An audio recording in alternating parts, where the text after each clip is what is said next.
하시겠습니다. 할렐루야, 고맙습니다. 좋은 찬양 또 연주 참 감사합니다. 제목이 분위기에 대한 말씀인데 어떻습니까? 오늘 분위기가 그러면은 분위기 좋으면 얘기하잖아요.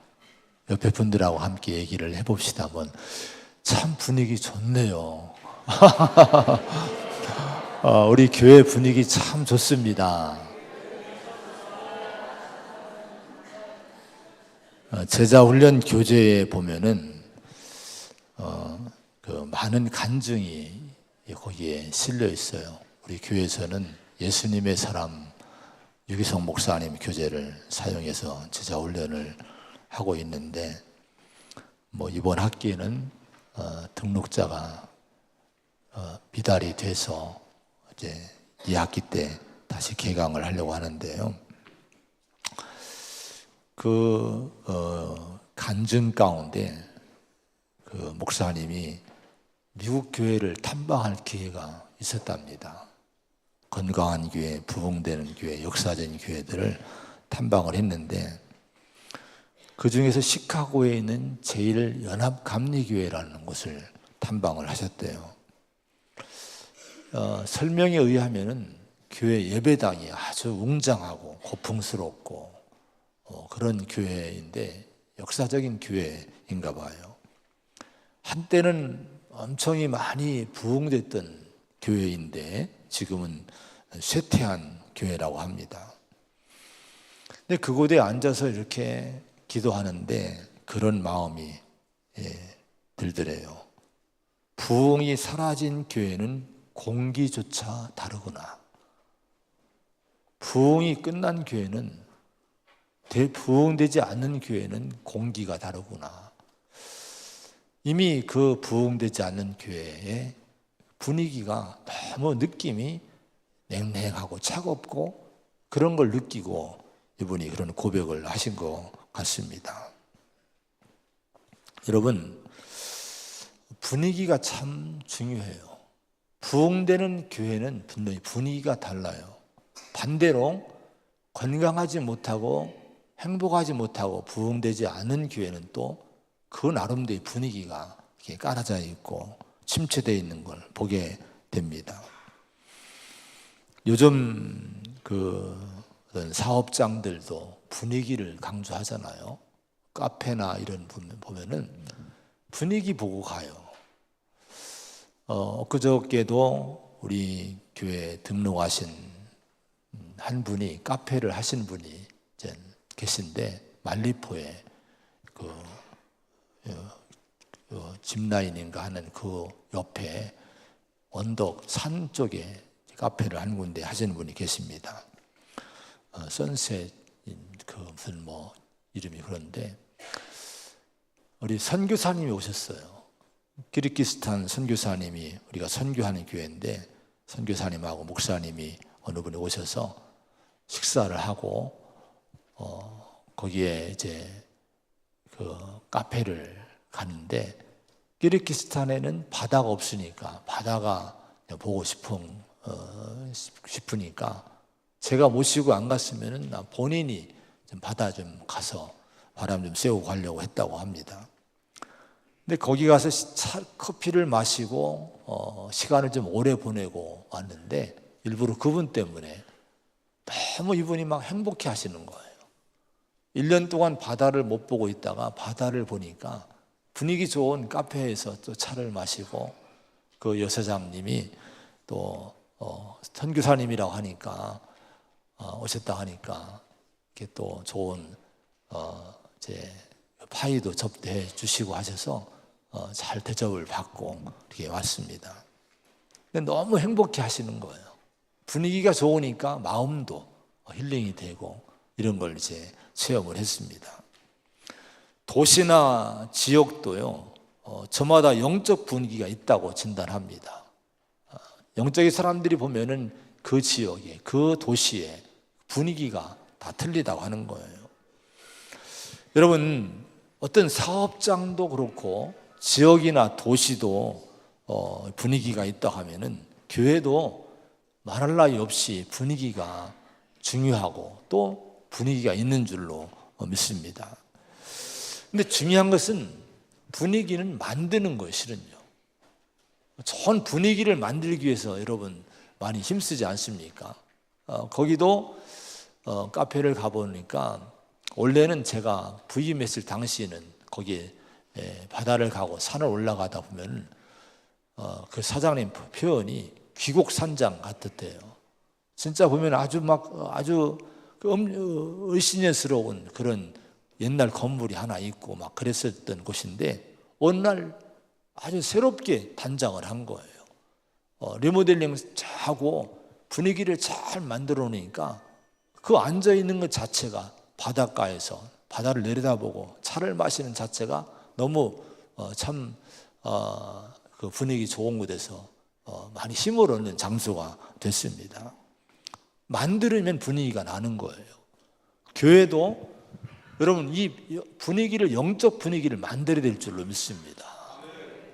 우리 성도들이 또 사역자들이 지도자들이 우리 함께 힘을 합해서 분위기를 만들면은 이 교회는 정말 건강한 교회로서의 분위기가 잘 조성이 되고 또 풍겨나게 되고 그래서 오는 분들이 이 교회를 찾는 분들이 여기에 영혼을 맡기고 싶고 내 인생을 맡기고 싶은 그런 마음이 드는 교회가 될 줄로 믿습니다. 자, 어떤 분위기가 여러분 있어야 될까요? 교회는 뭐니 해도 믿음의 분위기가 넘쳐야 됩니다.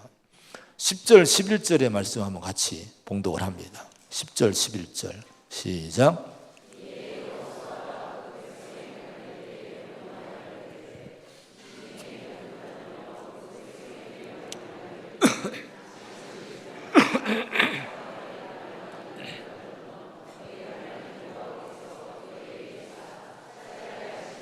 차지하기 위하여 들어갈 것임이니라 하라. 무슨 말씀인가요? 여호수아가 이제 지난주에 1절로 9절의 말씀 보면 하나님이 이제 가나안 땅에 대한 비전을 주셨어요. 용기를 주셨어요. 하나님 말씀을 받은 걸 가지고 오늘은 지도자들을 소집해요. 각 지파의 지도자를 소집하고 그들에게 하나님 비전을 나눕니다. 믿음으로 그 비전을 나누고 또 지도자들은 각 백성들에게 다니면서 그걸 나누라고 지시를 하는 것이 지금 10절, 11절의 말씀입니다. 자, 그런데 이 10절, 11절을 보면은 뭔가 달라진 분위기를 보는 거예요. 분위기가 완전히 지난주보다는 전혀 다른 분위기를 우리가 볼 수가 있습니다. 지난주의 말씀을 보면은 여호수아가 이렇게 침체되어 있죠. 모세가 죽은 이후에 그 마음이 깔아져 있고 또 슬픔 속에 낙심 속에 또 지금 앞에는 요단강이 있고 지도자는 죽었고 뭐 사방이 지금 막혀 있으니까 어찌할 줄 몰라서 여호수아가 답답함 가운데 주저앉아 있는 모습을 보게 됩니다. 자, 그런 이 여호수아를 일으키려고 분위기를 바꿔보려고 여호수아가 그러니 온 이스라엘 공동체가 그랬을 거예요. 전부 한숨 쉬면서 어떻게 해야 되나. 이 마당에 지도자는 없고 앞길에 요단강은 가로놓여 있고 지금 뒤로도 못 가고 앞으로도 못 가는 상황에서 이들이 정말 침체된 가운데 주저앉아 있었을 거예요. 근데 하나님 오셔서 분위기를 바꾸려고 애를 쓰시는 모습이 지난주의 말씀이에요. 용기를 주고 힘을 주고 비전을 주고 이렇게 하셨습니다. 자, 이런 하나님의 이제 개입하심으로 여호수아가 힘을 얻어요. 일어나요. 그리고 용기를 가지고 이스라엘 공동체를 이제 새롭게 변화시키는 진두지휘하면서 가나안 땅 정복을 위해서 준비하는 모습이 오늘의 말씀이 됩니다. 자, 먼저 이 관리들이라고 하는 것은 지도자입니다. 어떤 다른 성경에는 전군의 장교들이라고도 번역을 했어요. 지도자들, 장교들, 유사들 이렇게 번역을 합니다. 이들을 소집해서 이제 지시하고 명령을 합니다. 아마 이들이 깜짝 놀랐을 거예요. 아니 장막에 틀어박혀 앉아서 나오지 않고 한숨 쉬면서 어떤 길도 제시하지 못하고 낙담 가운데 앉아있던 지도자인 여호수아가 어느 날 나오더니 막 힘있게 외치는 거예요. 사흘 후면 요단강 건너가 가나안 땅으로, 약속의 땅으로 들어갈 거다. 자, 준비하자. 막 지시하고 명령하고 활기차게 움직이는 걸 보고 이 지도자들이 깜짝 놀랐을 거예요. 아니 어떻게 저런 일이 있을까? 자, 그런데 여러분, 여기 말씀 여호수아의 얘기 가운데 이런 말씀이 나와요. 11절에 보면은 그 백성에게 이르기를 양식을 준비하라, 이런 말씀이 나와요. 저는 이 말씀을 묵상하면서 이제 이 부분에 좀 의문을 갖게 됐어요. 그동안 광야에서 여러분 40년을 살아왔는데 이스라엘 민족이 광야에서 농사를 졌습니까? 농사 지을 곳이 아니에요. 오로지 이들이 그 생명을 유지한 것은 양식은 어디서 얻었습니까? 하나님이 주신 만나를 통해 양식을 얻은 거예요. 나중에 여러분, 나중에 가나안 땅을 들어가서부터 만나가 그치게 됩니다. 지금도 만나를 먹고 사는 형편입니다. 이 만나라고 하는 것은요, 거두어서 저장할 수 있는 것이 아니에요. 저장하면 다 부패하고 썩는 것입니다. 그날의 양식만 주워 먹는 거예요. 자, 그런데 여러분, 그런 가운데 있는데 어떻게 양식을 준비하라는 거예요? 무슨 양식이 있습니까? 그래서 여러분, 주석을 제가 이렇게 여기저기 찾아보면서 이게 도대체 어떤 의미로 했을까 이렇게 찾아보니까 다른 설명들을 거의 지나치고 설명하지 않았어요. 어느 군데 보니까 이렇게 했습니다. 요단 동편에서 구하기 쉬운 어떤 곡물이 있었을 것이다, 막연하게 설명을 한 것이 있더라고요. 그러니까 이런 얘기입니다. 지금 모압 평지에, 요단강 건너기 직전에 모압 평지에 이들이 머물러 있는데 아마 그곳에는 좀 뭔가 들판이나 어디에서 구할 수 있는 양식들이 있었을 거예요. 그러니까 틈틈이 이들이 그것들을 거두어서 양식을 삼고 만나와 함께 양식을 삼고 이런 걸 좀 비추게 두지 않았을까, 이런 생각이 듭니다. 근데 어쨌든 간에 분명한 것은 여러분, 이런 것들을 가지고 전쟁을 위한 어떤 양식을 준비한다는 거, 이건 여러분 불가능한 일이었을 거예요. 너무 미약한 이 양식이었을 겁니다. 근데 여호수아가 이걸 몰랐을까? 여호수아도 다 알고 있는 상황이었을 겁니다. 그러나 그럼에도 불구하고 여호수아는 백성의 지도자들에게 명령해요. 요구를 합니다. 지시합니다. 진중에 두루 다니며 그 백성에게 명령하여 이르기를 양식을 준비하라, 양식을 준비해라, 이렇게 명령을 합니다. 이건 무슨 명령일까요? 믿음의 명령입니다. 믿음의 지시입니다. 자, 지금 힘들고 미약하고 없고 부족한 상태이지만은 그럼에도 불구하고 가나안 땅 정복이라고 하는 하나님의 비전, 하나님의 꿈을 이루기 위해서, 이걸 감당하기 위해서 부족하지만 최선으로 믿음으로 헌신하고 희생하고 준비하라는 믿음의 명령이라고 하는 거예요. 여러분, 이게 왜 중요한지 한 가지 제가 다른 말씀을 통해 설명을 드릴게요. 열왕기상 17장에 보면은 엘리야가 나와요. 자, 이 당시는 지금 이스라엘 땅에 대흉년이 들었을 때입니다. 하나님이 하늘을 막으신 거예요. 우상숭배 때문에, 죄 때문에. 계속 흉년이 계속되기 때문에 양식이 다 떨어지는 때입니다. 근데 엘리야에게 하나님이 지시하기를, 엘리야야, 너 시돈으로 가서 거기에 사렙다라는 곳으로 찾아가라. 거기 과부가 너를 공개할 거야, 너를 먹일 거야, 내가 지시해 놨어, 이렇게 하나님 말씀하시는 거예요. 그 엘리야 선자가 그 말씀 하나 믿고 그 흉년의 기간에 대책이 없이 이 사렙다를 찾아가는 거예요. 진짜 보니까 어느 한 과부가 나뭇가지를 짚고 있는 거예요. 왜 그런 거 하니 지금 그 가정도 먹을 것이 없어요. 밀가루 한 움큼하고 그리고 그냥 기름 조금 남아 있는 거예요.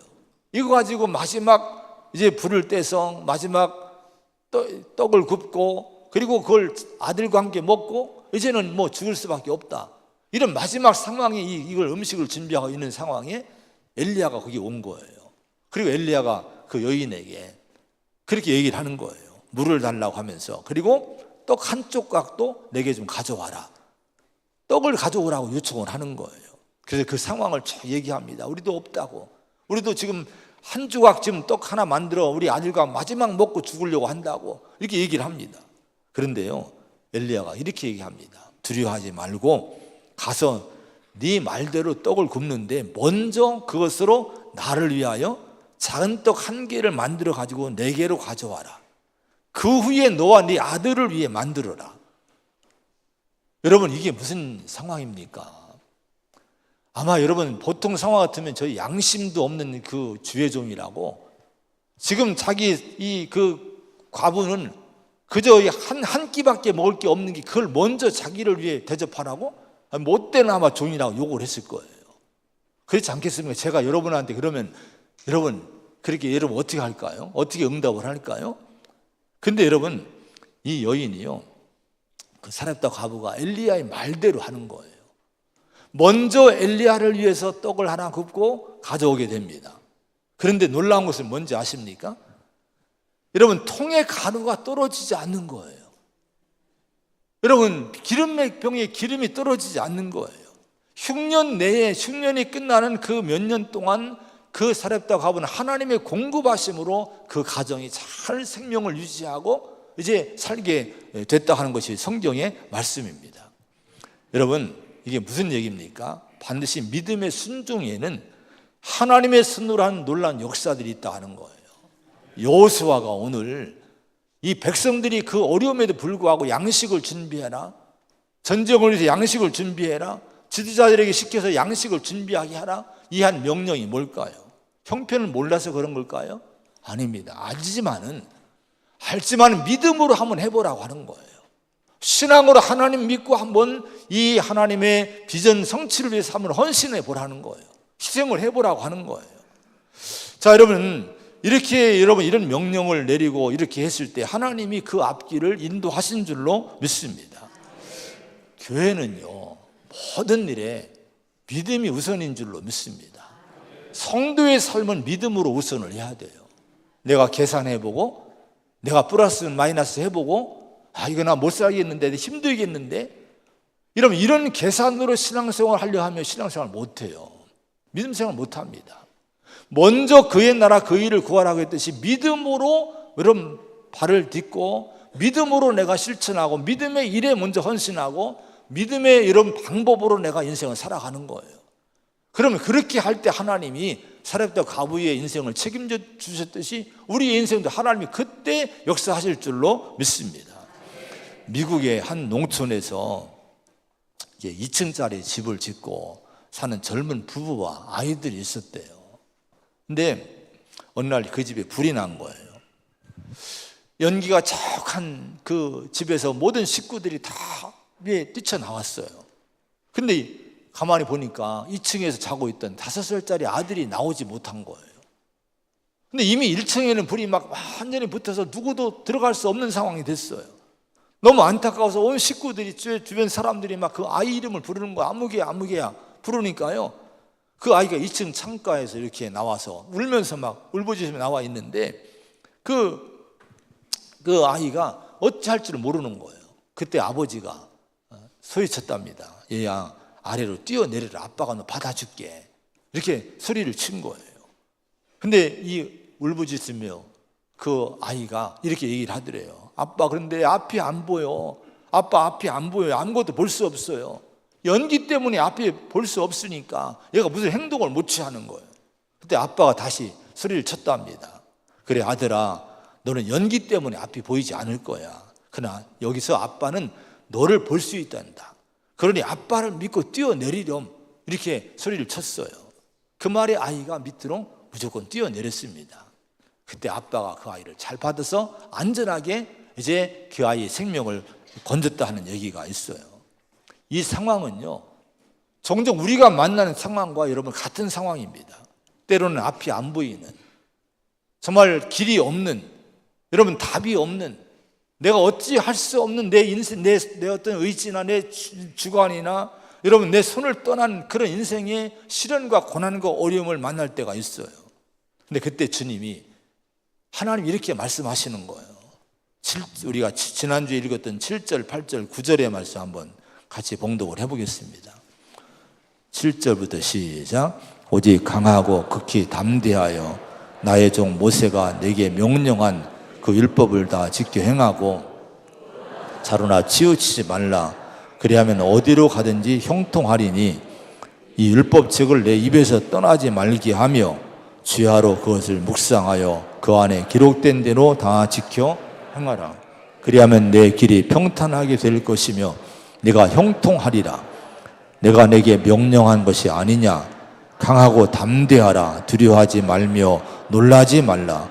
네가 어디로 가든지 네 하나님 여호와가 너와 함께 하느니라 하시니라. 아멘. 이 말씀이 지금 드린 예와 그 상황과 같지 않겠습니까? 자욱한 연기 속에서 갇혀서 눈앞이 안 보이는 상황에서 울고 있는 그 어린 아이에게 아버지가 한 얘기와 같은 얘기와 해석해보면 같은 얘기인 거예요. 아들아, 연기 때문에 네 앞이 보이지 않을 거야. 그러나 아빠는 여기서 너를 분명히 볼 수 있으니 아빠를 믿고 너는 내 말대로 뛰어내리렴. 이 얘기가 지금 여러분 이 7절, 8절, 9절의 말씀인 거예요. 지금 앞이 안 보이는 길이 없는 이 상황 속에 주저앉아 있는 여호수아에게, 이스라엘 백성들에게 뭐라고 말씀하십니까? 내가 너와 함께 하겠다는 거예요. 내 말씀만 믿고 너는 가라고 하는 거예요. 주의 말씀만 붙들고 가라고 하는 거예요. 그러면 길이 열리는데 형통한다는 거예요. 여러분 그 말씀대로 되지 않았습니까? 우리가 여러분 앞이 안 보이지만은 그러나 하나님은 다 보고 계심을 믿으시 바랍니다. 나는 계산이 안 되지만, 나는 길이 없는 것 같지만 하나님에게는 길이 있는 거예요. 이 믿음 가지고 우리 성도는 믿음으로 도전하고 믿음으로 달려나가고 믿음으로 우리가 헌신하고 나가는 성도가 돼야 될 줄로 믿습니다. 교회가 이런 분위기가 돼야 된다는 거예요. 모든 성도가, 모든 지도자들이 믿음으로 나가는, 믿음으로 여러분 행하는 그런 교회 분위기가 돼야 교회는 하나님이 도우신다 하는 거예요. 여러분, 그리고 11절의 말씀을 다시 보면은 사흘 안에 너희가 이 요단을 건너 너희의 하나님 여호와께서 너희에게 주사 차지하게 하시는 땅을 차지하기 위하여 들어갈 것임이니라. 여호수아가 한 얘기예요. 자, 여러분, 조금 전까지는 그 한숨 짓고 두려움에, 여러분 걱정에 주저앉아 있던 여호수아였지 않습니까?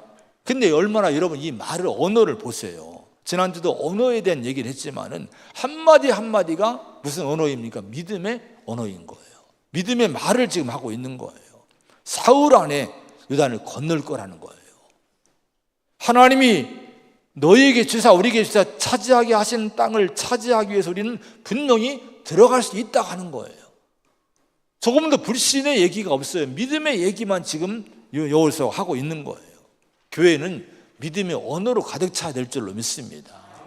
주님의 일이 뭡니까? 믿음의 일이지 않습니까? 그럼 믿음의 일을 하면서 우리가 불신으로, 여러분 믿음 없는 말을 하면서 하면 안 된다고 하는 거예요. 모든 일을 믿음의 말을 하면서 주의 일을 할 수 있는 성도가 되고 우리 교회가 되기를 축원을 드립니다. 마가복음 9장에 보면은 어느 그 귀신 들린 아이를 아버지가 예수님께 데려왔어요. 그리고 이런 얘기를 합니다. 그 사정을 얘기하면서 무엇을 하실 수 있거든 우리를 불쌍히 여기서 도와달라, 도와주옵소서라고 얘기를 해요.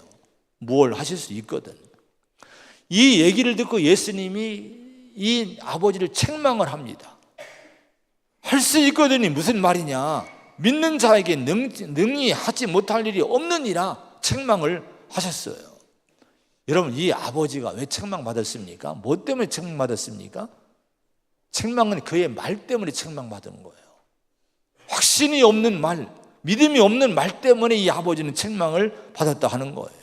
예수님의 책망한 이유는 뭡니까? 네가 믿음이 없다는 거예요. 네 말 속에 믿음이 부족하다고 하는 거예요. 여러분, 교회가 믿음이 있는 말을 하고 또 가정에서도 부모들이 믿음이 있는 말을 해야 되지 않겠습니까? 부모가 가정에서 믿음이 없는 말을 자꾸 하면요, 가정이 힘들어요. 자손들이 힘들어요. 자녀들이 어려워요. 가정에서 우리 가장 되시는 부모님들은 믿음의 말을 자꾸 해야 될 줄로 믿습니다. 교회에서 영적 지도자들은요, 매사의 모든 일에 믿음의 말을 해야 될 줄로 믿습니다. 안 된다, 못한다, 부정적인 얘기하면 주님이 책망하시는 거예요. 마태복음 15장에 보면은 이제 같은 그런 그 상황인데, 어느 가나안 여인이 이제 그 자기 딸 때문에 예수님을 찾아옵니다. 근데 예수님이 아주 그 여인을 무시해요. 개취급을 합니다. 자녀의 떡을 취하여 개들에게 던지 마땅치 않다 하면서 의도적으로 그 여인을 개처럼 취급하는 거예요. 보통 사람 같으면요, 막 기분이 상해서 막 우리를 개 취급해, 나를 이렇게 무시해 하면서 아마 예수님에게 삿대질하고 아마 갔을 거예요. 근데 그 여인은 그렇지 않아요. 이렇게 얘기합니다. 주여, 올소이다마는 개들도 제 주인의 상에서 떨어지는 부스러기를 먹나이다. 이게 무슨 얘기입니까? 하나님, 주님 괜찮아요. 개 취급해도 괜찮아요. 그러나 주님이 내게 부스러기 은혜라도 주시면 족하겠습니다. 여러분, 주님의 은혜에 여러분 갈망하면서 부스러기 은혜라도 얻어가려고 애쓰는 그 여인의 모습을 보여주고 있는 거예요. 이 여인에게 주님이 뭐라고 하시는지 아십니까? 여자여, 내 믿음이 크도다, 내 소원대로 되리라, 이렇게 말씀했어요. 칭찬하신 거예요. 뭐 때문에 이 여인을 칭찬합니까? 그의 언어 속에 믿음이 있었다는 거예요. 그의 말 속에 신앙이 있었다 하는 거예요. 우리 언어를 잘 살펴보시기 바랍니다. 믿음의 말이 있는가? 신앙의 말로 내가 말을 하면서 내가 주의를 하고 있는가? 원망 불평하면서 주의를 하고 있는가? 가정에서도 여러분 내 말이 어떤가? 자녀들 앞에 들리는 내 말이 어떤가? 이걸 살펴보시기 바랍니다. 여러분, 이 여인이 믿음으로 고백했을 때에 믿음의 칭찬을 받고 여러분 어떤 결과를 갖게 됐습니까? 마태복음 15장 28절에 보면요, 여자의 내 믿음이 크도다, 내 소원대로 되리라 하시니 그때로부터 그의 딸이 나으니라, 이렇게 말씀했습니다. 그 여인의 어머니의 믿음의 말이 딸을 살린 거예요. 여러분, 부모의 믿음의 말이 가정을 살리고 자녀를 살린다는 사실을 잊지 마시기 바랍니다. 우리의 말이 중요해요. 또 교회 성도들의 말이 중요한 거예요. 특히 우리 성도들, 우리 특별히 여러분 지도자들, 우리 모든 일꾼들은요, 정말 영적 분위기를 만들기 위해서 언어를 바꿔야 돼요. 말을 바꿔야 됩니다. 믿음의 분위기를 만들기 위해서 매사의 모든 일에 믿음으로 행하고 믿음으로 말하는 교회가 되면은 이 교회가 믿음의 분위기가 넘치는 교회가 될 줄로 믿습니다. 그러면 주님이 이 교회를 축복하시는 거예요. 이 교회 속에서 신앙생활하는 성도가 주의 복을 누리게 될 줄로 믿습니다. 자, 여러분, 그 다음에 마지막으로 어떤 분위기를 우리 교회가 만들어야 되는 거 아니, 하나됨의 분위기를 만들어야 돼요.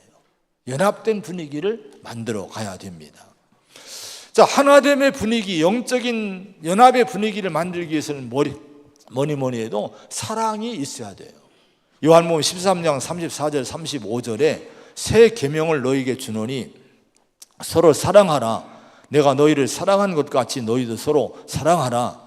너희가 서로 사랑하면 이로써 모든 사람이 너희가 내 제자인 줄 알리라, 이렇게 말씀했어요. 사랑하라는 거예요. 너희는 누굽니까? 교회 성도끼리 사랑하라는 거예요. 그러면 여러분, 서로 사랑할 때 모든 사람들이 저기는 진짜 예수님의 교회야, 예수 믿는 공동체야, 주님의 제자들이야, 인정해 준다 하는 거예요. 이런 인정을 받을 때 교회가 여러분 건강하고 좋은 교회가 될 줄로 믿습니다. 사랑이 없으면 반대로 어떨까요? 저기가 예수 믿는데야, 저 사람들이 예수님의 제자야, 손가락질 한다는 거예요. 분위기가 엉망인 거예요. 그럼 이 교회는 부흥될 리가 없는, 하나님 쓰실 리가 없는 거예요. 사랑으로 우리 교회를 분위기 좋은 교회로 만드시기를 부탁을 드립니다. 사랑이 뭘까요? 사랑은요, 베드로전서 4장 8절 9절 10절에 보니까 무엇보다도 뜨겁게 서로 사랑할지니 사랑은 허다한 죄를 덮느니라. 서로 대접하기를 원망 없이 하고 각각 은사를 받은 대로 하나님의 여러 가지 은혜를 맡은 선한 청지기같이 서로 봉사하라, 이렇게 말씀했어요. 사랑은요, 뜨거운 사랑은 먼저 서로 죄를 덮어준다는 거예요. 허다한 죄를 덮어주는 것이 사랑이란 거예요. 그리고 대접을 하는데 원망 없이 대접하는 거, 주의 일 하는데 원망 없이 하는 거예요. 여러분 봉사할 때 원망 없이 하시기를 바랍니다. 그리고 선한 청지기처럼 서로 봉사랑 서로 도와주라는 거예요. 자, 오늘 보세요. 12절 13절의 말씀 한번 같이 보겠습니다. 12, 13절 시작. 여호수아가 또 르우벤 지파와 갓 지파와 므낫세 반 지파에게 말하여 이르되 모세가 너에게 명령하여 이르기를 너희의 하나님 여호와께서 너희에게 안식을 주시며 이 땅을 너희에게 주시리라 하였나니 너희는 그 말을 기억하라. 르우벤 지파, 갓 지파, 므낫세 반 지파에게 여호수아가 그 얘기를 한 거예요. 너희는 이 말을 기억을 해라. 그 말을 기억해라. 무슨 말을 기억하라고 한 걸까요? 이 르우벤 지파, 갓 지파, 므낫세 반 지파는요, 어떤 지파인 거 아니? 요단강 동편에 요단강을 건너가 가나안 땅으로 들어가기 전에 이미 정착을 한 지파들입니다. 그 땅이 좋은 땅이 있어요.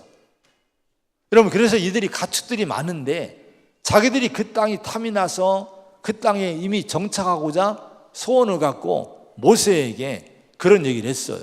우리가 모세 시대에, 모세가 있을 때에 우리 가축이 많으니까 여기 좋은 땅 있는데 구태 요단강을 건너갈 필요 없지 않습니까? 이 땅을 우리에게 주셔서 여기서 머물고 살도록 해달라고 민수기 32장에 그런 얘기가 나와요. 근데 그 얘기를 들었을 때 모세가 처음에 화를 냅니다. 분노합니다. 아니, 너 형제들은 싸우러 가는데 너희들만 여기에 편하게 앉아 있고자 하느냐? 다른 형제 민족들을 낙심하게 하려고 그러느냐? 호통을 칩니다. 그때 이 르우벤 지파, 갓 지파, 므낫세 반 지파가 약속을 하는 거예요.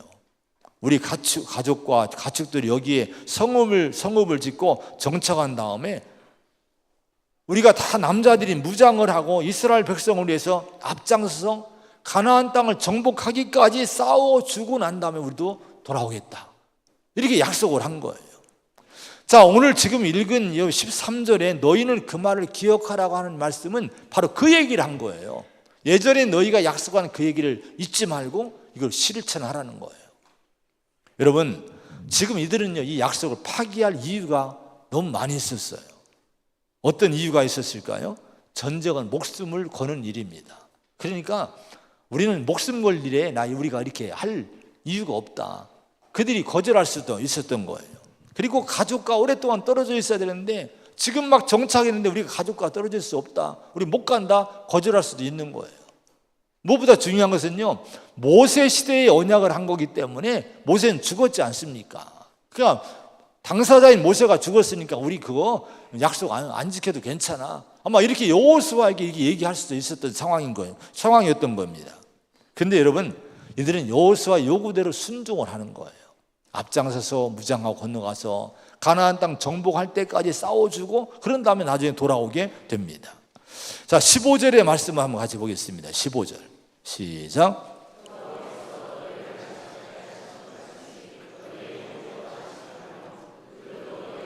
여호와께서 주시는 그 땅을 차지하기까지 하라. 그리고 너희는 너희 소유지 곧 여호와의 종 모세가 너희에게 준 요단 이쪽 해돋는 곳으로 돌아와서 그것을 차지할지니라. 아멘. 여러분, 이 얘기는 무슨 얘기입니까? 바로 책임의식을 가지라는 거예요. 너희들 안정된 삶을 얻었다고 안주하지 말고 너희만 생각하지 말라는 거예요. 아직도 가나안 땅을 얻지 못한 네 형제 민족을 위해 너희들이 책임지고 공동체 의식을 가지고 도와주라고 하는 거예요. 여러분, 하나됨을 위해서는요, 서로가 책임의식을 가져야 돼요. 서로 돕고 봉사하는 그런 교회의 분위기가 되어야 될 줄로 믿습니다. 선교회끼리 돕고 속회끼리 돕고 또 일꾼들끼리 서로 돕고 장로님들이 돕고 권사님들이 돕고 서로가 서로 돕는 분위기가 될 때 이 교회는 하나됨이 넘치는 은혜로운 연합된 교회로 여러분 좋은 분위기를 만들어갈 수 있을 줄로 믿습니다.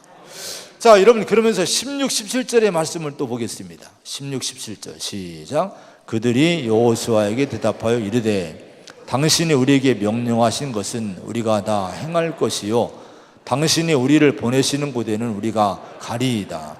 우리는 범사에 모세에게 순종한 것 같이 당신에게 순종하려니와 오직 당신의 하나님 여호와께서 모세와 함께 계시던 것 같이 당신과 함께 계시기를 원하나이다. 18절 누구든지 당신의 명령을 거역하며 당신의 말씀을 순종하지 아니하는 자는 죽임을 당하리니 오직 강하고 담대하소서. 할렐루야. 무슨 얘기일까요? 이 세 지파가 한 얘기예요. 이 얘기는요, 유명한 얘기예요. 당신이 우리에게 명령한 거 다 순종하겠다는 거예요. 다 듣겠다는 거예요. 어디로 가든지 가라고 하는 곳에 우리 가겠다는 거예요. 그리고 결정적인 것은 뭔고 하니 순종을 고백하면서 18절에 보면은 오직 강하고 담대하소서. 누구를 격려합니까? 여호수아를 격려하는 거예요.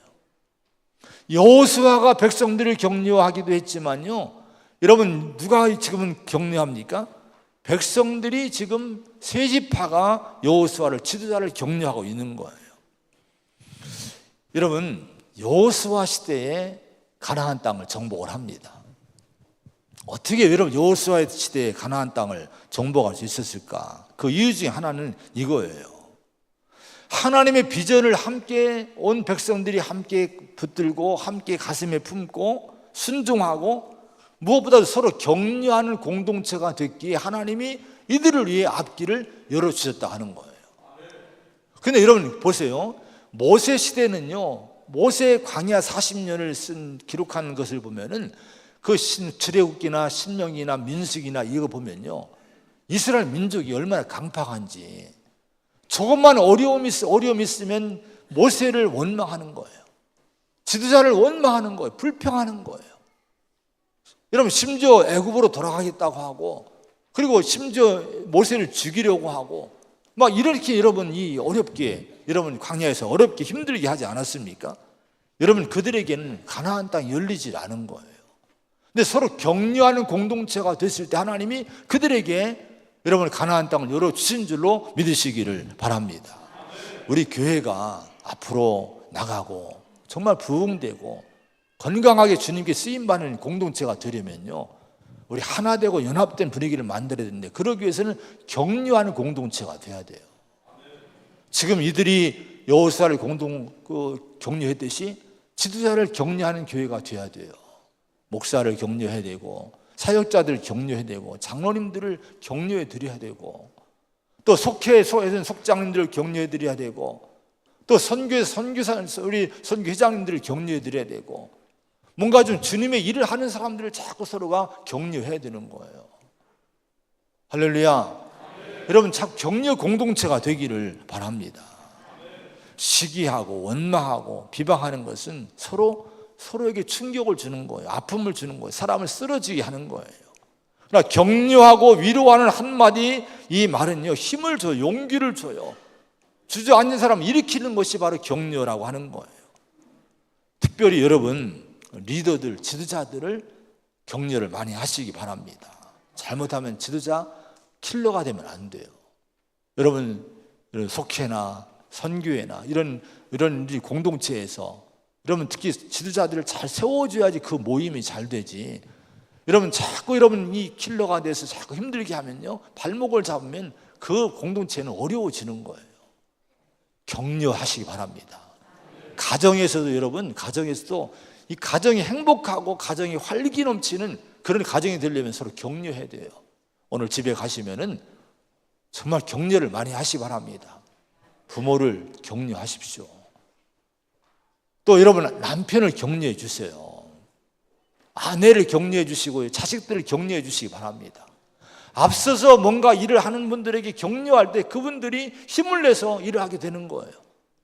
할렐루야. 우리 서로 옆에 분들 격려합시다. 힘을 내십시오. 제가 기도해 드리겠습니다. 용기를 내십시오. 제가 밀어 드리겠습니다. 할렐루야.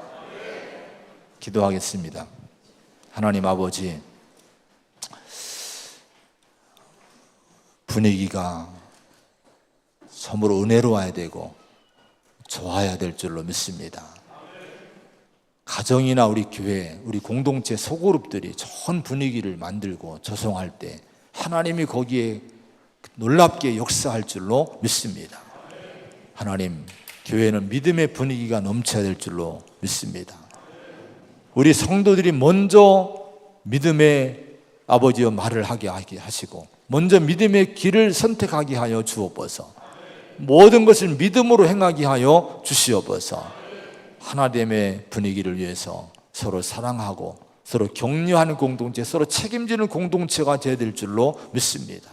서로 돕게 하시고 사랑으로 원망 없이 접대하게 하여 주옵시고 특히 격려하는 공동체가 되게 하여 주시옵소서. 그럴 때 하나님이 놀라운 성령의 은혜를 부어주시고 놀라운 역사를 이루시는 좋은 교회를, 좋은 가정들을, 좋은 소그룹들을 세우실 줄로 믿습니다. 은혜 주시고 힘을 주시옵소서. 예수님의 이름으로 간절히 기도하옵나이다. 아멘.